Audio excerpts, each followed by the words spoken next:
अस्सलाम वालेकुम वरहमतुल्लाह। आज रमज़ान المبارक के बابरकत लम्हात में हमारे भाई general secretary Pakistan investors forum Maher Abdul ने एक बहुत ही पतकल्लफ और खूबसूरत दावत इफ्तार का एहतमाम किया।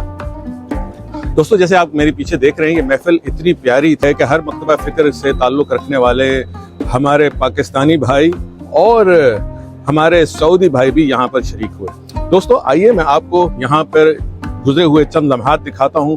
और दोस्तों, जिस तरह के हम सब एक ही दस्तरखान पर एक साथ बैठे हैं, रोज़ा इफ्तार किया है, उसी गर्मजोशी से जिस तरह हमने एक दूसरे को गले लगाया है, अल्लाह हमें तौफीक दे कि हमेशा हम एक दूसरे के साथ इसी तरह मिलते रहें। आइए आपको इफ्तार के इस दावत के नज़ारे कराते हैं।